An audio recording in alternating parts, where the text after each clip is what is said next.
Doctor साहब, 2-3 साल से मैं डाइट कर रहा हूँ, एक्सरसाइज कर रहा हूँ, फिर भी मेरा वेट कम नहीं हो रहा है। थोड़ा बहुत कम होता है, यहाँ पे नेक के नीचे यहाँ पे होता है, लेकिन पेट, थाइज, आर्म ये बिल्कुल नहीं हो रहा है। कुछ है आपके पास?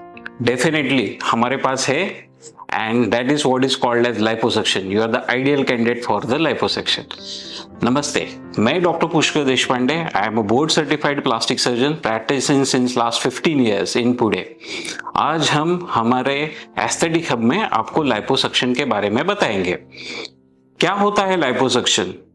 लाइपोसक्शन ये दो वर्ड्स है, एक लाइपो और दूसरा सक्शन। लाइपो मतलब फैट, सक्शन मतलब वो निकाल के लेना। पहले हम स्टार्ट करेंगे फैट के फिजियोलॉजी से। ये समझना बहुत जरूरी है कि फैट जो रहता है वो फैट सेल्स में रहता है। अगर आप ज्यादा खाना खाते हो और कम एक्सरसाइज करते हो तो डेफिनेटली फैट आपका एक्सेस एक्यूमुलेट होगा। जो स्टबन फैट है, जो डाइट और एक्सरसाइज ये करने से भी नहीं निकलता, उसको स्टबन फैट कहा जाता है। और ये फैट हम टारगेट करते हैं लाइपोसक्शन में। ठीक है, तो किन पेशेंट में लाइपोसक्शन करवाना चाहिए? कि जो लोग डाइट कर रहे हैं, एक्सरसाइज कर रहे हैं, फिर भी उनका बॉडी शेप मेंटेन नहीं हो रहा है, मतलब पेट बाहर आना है, फिर कपड़े टाइट हो रहे हैं आपके, तो you are the ideal candidate for the liposuction. तो कैसे करना चाहिए liposuction? First of all you have to meet a qualified plastic surgeon. अभी क्वालिफाइड प्लास्टिक सर्जन क्या रहते हैं मैं समझा के देता हूँ। 3 डिग्री रहनी चाहिए। पहली MBBS that is under graduate degree, फिर रहता है MS that is post graduate, that is surgery में जिन्होंने मास्टर डिग्री की है उनको बोला जाता है MS डिग्री, और MCS that is master of chirurgiae in plastic surgery. इन्हीं को क्वालिफाइड और बोर्ड सर्टिफाइड प्लास्टिक सर्जन कहा जाता है। आपको इनसे ही जाके मिलना है। तो पहला कंसल्टेशन में हम लोग क्या करते हैं, पहले हम सब डायमीटर मेजर करके लेते हैं। डायमीटर मतलब क्या? पेट का अपना कितना घेर है, आपके आर्म का कितना घेर है, ये पहले कैलकुलेट किया जाता है। और स्किन का टोन आपका गिना जाता है। स्किन का टोन कैसे गिनते हैं? उसको एक डाइवर टेस्ट बोलते हैं। डाइविंग जैसा एक पोजीशन लिया जाता है, स्किन आपका कितना टाइट है, कितना लूज है, ये सब एसेस किया जाता है। And then we will decide कि आप आइडियल कैंडिडेट हो या नहीं। जनरली अपना जितना वेट है उसके 10% हम फैट निकाल सकते हैं। सपोज आपका वेट 68 kg है, तो मैक्सिमम 8 लीटर ऑफ फैट हम निकाल सकते हैं। एक बार फैट निकलने के बाद वो वापस आने का चांसेस नहीं रहते, क्योंकि प्यूबर्टी के बाद number of fat cells remains the constant. मतलब उसका वॉल्यूम बढ़ेगा या कम हो जाएगा, लेकिन नंबर ऑफ फैट सेल्स ये कांस्टेंट रहते हैं। इसलिए लाइपोसक्शन के बाद फैट सेल्स और फैट हम जब निकाल के लेते हैं तो डेफिनेटली वो वापस आने के चांसेस नहीं के बराबर है, if you maintain the ideal lifestyle.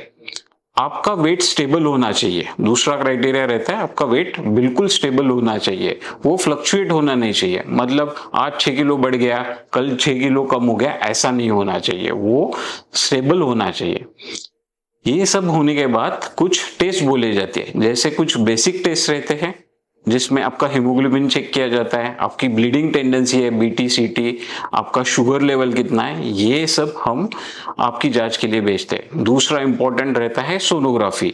अगर पेट का फैट निकालना है तो सोनोग्राफी की जाती है। उसमें एक बात पता की जाती है, जो रेक्टस है उसमें कुछ गैप है या नहीं, ये पता किया जाता है। वो होने के बाद आपको डे केयर के हिसाब से हम लोग एडमिट करते हैं।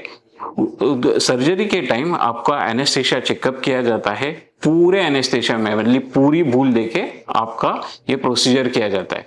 अभी प्रोसीजर में क्या करते हैं, एक नाखून के इतना या नाखून से भी छोटा एक छोटा सा होल बनाया जाता है, उसमें एक नली जैसा कैन्यूला जो इंसर्ट किया जाता है और फैट मेल्ट करने के कुछ सॉल्यूशन डाले जाते हैं। फिर कुछ मशीन रहते हैं, 3 टाइप के मशीन रहते हैं। एक सिंपल लाइपोसक्शन जो सक्शन मशीन रहती है वो, नहीं तो वेजर मतलब अल्ट्रासोनिक एनर्जी से फैट निकाला जाता है, या laser.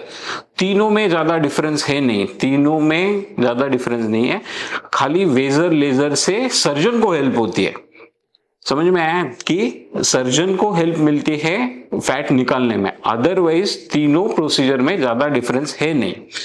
It is important, the man behind the machine is important, not the machine. ये आप क्लियरली, मैं आपको ये माध्यम से बताना चाहता हूं कि man behind the machine is important, not the techniques. So आप सक्शन से भी करवा सकते हो लाइपोसक्शन, या वेजर से भी करवा सकते हो, या लेजर टेक्निक से भी करवा सकते हो। ठीक है, क्वालिफिकेशन इज इंपॉर्टेंट, सर्जन का एक्सपीरियंस इंपॉर्टेंट रहना चाहिए। ठीक है, अभी सर्जरी हो गया तो इंस्टेंट आपको रिजल्ट मिलते हैं। जो स्टबन फैट है, जो आपका फैट डाइट एक्सरसाइज से 10 साल से नहीं निकल रहा है, वो इंस्टेंट निकल जाता है। तो बॉडी का क्या रहता है, बॉडी में फैट है, फैट के ऊपर स्किन है, वो स्ट्रेच हुई रहती है, तो उसको रिट्रैक्ट होने में थोड़ा टाइम लगता है। तो वो रिट्रैक्ट हो जाए इसलिए हम कुछ गारमेंट्स देते हैं जिसको प्रेशर गारमेंट्स बोलते हैं। ठीक है, तो वो प्रेशर गारमेंट तुरंत पहनाया जाता है और एट द सेम डे या नेक्स्ट डे हम आपको डिस्चार्ज कर देते हैं।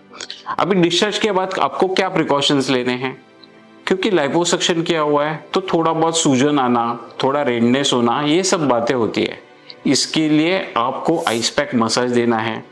कभी कभी थोड़ा सा फ्लूइड सिपेज होता है, उसके लिए एक स्पॉन्ज दिया जाता है, वो आपको पहनना है। आपको तरल पदार्थ लेने हैं, ज्यादा हेवी डाइट नहीं लेना है। आपको जैसे दाल खिचड़ी है वो लेना है, या दाल राइस, ऐसे कुछ 3 या 4 दिन आपको ये करना है। ठीक है, आपको आपकी पोजीशन मेंटेन रखनी है, आपको ज्यादा हिलना नहीं है, ये 1-2 दिन के लिए लेना है। नॉर्मल एक्टिविटीज के लिए आपको 7 दिन लगते हैं, और फुल फ्लेज एक्टिविटी करने के लिए आपको 2 वीक लग सकता है। एक्सरसाइज आप 2 वीक के बाद आराम से कर सकते हैं। And if you maintain your exercise, your diet in a normal manner, definitely the results are permanent and you will get absolutely fine results with absolutely the shape, the desired shape you will get। तो आप wait किस लिए कर रहे हैं, जल्दी से aesthetic hub में आइए, हम आपको गाइड करेंगे कैसे करना है लाइपोसक्शन, क्या करना है। तो काइंडली नीचे दिए नंबर पे आप कॉल कीजिए और अपॉइंटमेंट बुक कीजिए। Thank you.